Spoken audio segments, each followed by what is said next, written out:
Ladies and gentlemen, the Diablo 4 beta weekend is about here. March 17th looks like it's going to be the start, and the Hell Gates are going to be opening. Now, let's talk about a couple things, including the classes, some of the Q&A questions, and everything you're really going to need to know to be ready for the Diablo 4 beta. So first and foremost, if you want to play on the 17th, which is the earliest possible access to the beta, you're going to need to buy your way in. Now, there are two ways to buy your way in. You can pre-order the game. That's the obvious one. You can also, and I'm not joking with you here, you can order a KFC Double Down sandwich, which will literally give you early beta access code to the game itself. Now, once you're in the actual game, it's time to choose your class. Now, on the 17th, the first weekend, and it's only on the weekends. The beta is on the 17th weekend, then the next weekend it will be there as well. The first weekend, there's only 3 classes available. You have Sorcerer, you have a Barbarian, and you have a Rogue, okay? So for me, personally, I'm going to be playing the Rogue come the first launch, because I think the Rogue sounds the most interesting out of those 3. It's supposed to have subterfuge, traps, invisibility, basically all of the things you're going to expect out of the Rogue class. It's also the closest thing to a Demon Hunter.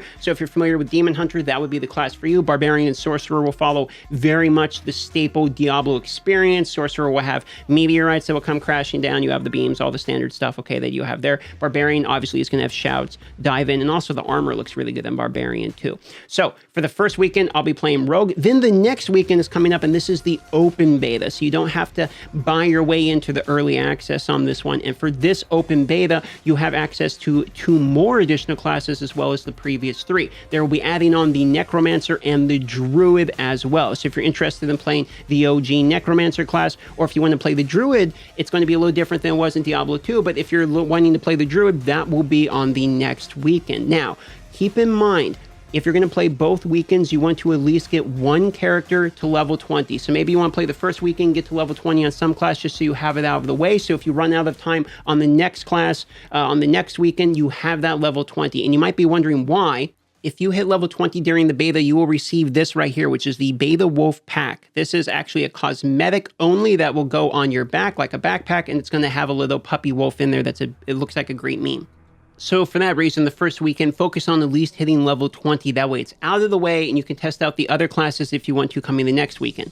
Common question is, what about crossplay? Well, the long and short of it is crossplay is fully available. This was answered during the Q&A. So this is crossplay as well as cross progression. So if you're familiar with like Diablo Immortal, where you have your phone, you play on your phone, you're like, oh, let me get on the computer. You put down your phone, you get on the PC, and it's the same character, same spot, same account, same progression. It is the same thing for Diablo 4. You can now do that on PS5, Xbox, PC, whatever platform you're on. You can take your same character and work across. However, keep in mind that the Diablo 4 beta will not actually transfer. So any of the work that you've done in the Diablo 4 beta, making your characters and testing the game out, that will not transfer to the new live game. The beta itself is separate, meaning the only progression you're actually getting is you're receiving right there, you're keeping this wolf pack puppy, which will be on the live. But any of the characters you make, the character creations, etc., how they look, the progress you've made, the items you've achieved, when the game actually launches, you'll need to be starting over.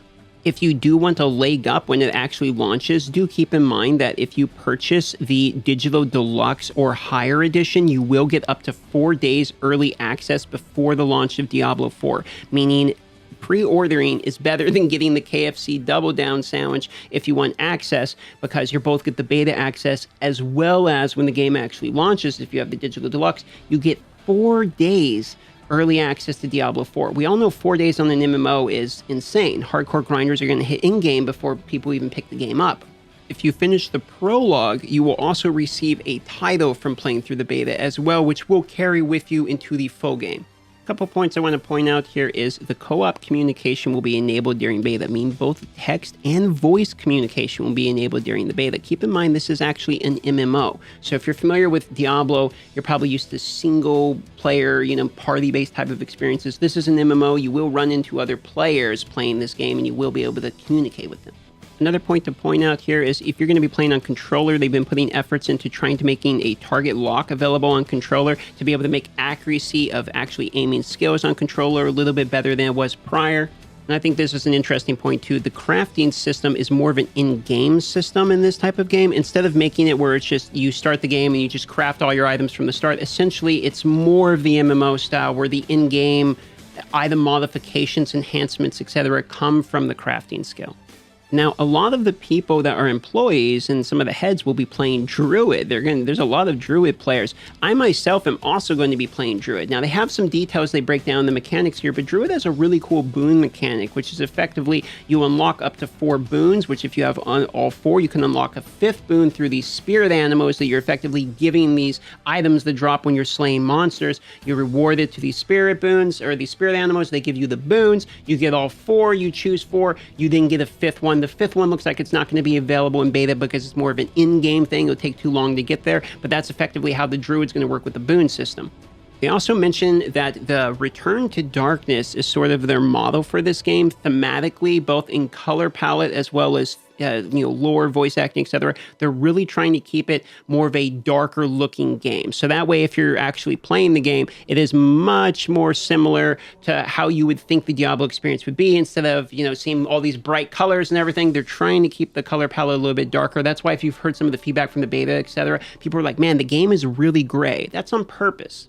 Something else to address is there is PvP in this game, and as an MMO, people are wondering because there's PvP in this game, and Immortal was a thing, is the PvP going to be pay to win? This is something they've gone out of their way multiple times to state. It is supposed to be cosmetic only, so even the Battle Pass, where it has like bonus experience in it, is only grindable. You can't purchase the levels and then get those type of rewards. Very similar to how Immortal, when you purchase a Battle Pass level, you don't get the bonus experience that comes with that, and they're supposed to be following that same line of logic with Diablo 4, and there is absolutely none. They try to be very clear about this, and hopefully they're going to stay to this when the game actually launches, and we're going to have to see. But they're saying that there is no pay to win in Diablo 4. You can't buy items in the game. You can't buy resources. None of that's supposed to actually be happening. It's supposed to be cosmetic only. So if we take them at their word, that's what it is. We'll see when the game actually launches.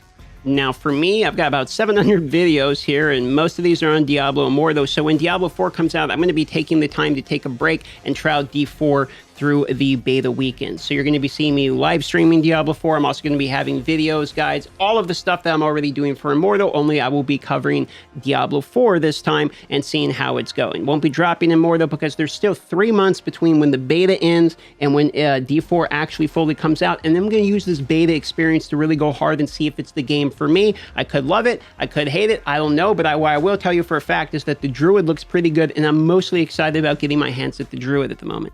So long and short of it is either buy the game on the pre-order or eat a sandwich, get your beta code, then decide which of the 5 classes you're mostly interested in playing, get to level 20. That way you get yourself this wolf pack and the title for the game. After that, decide if you like the game and decide if you're going to fully dive into it come 6/6/23 when the game actually fully launches. Pretty much all you need to know. Pretty simple. I will see you guys inside of Diablo 4 as well. You can like this video if you liked it at all. You can subscribe if you want to, and I will see you guys in Diablo 4 or in the next Diablo 4 video. Love y'all.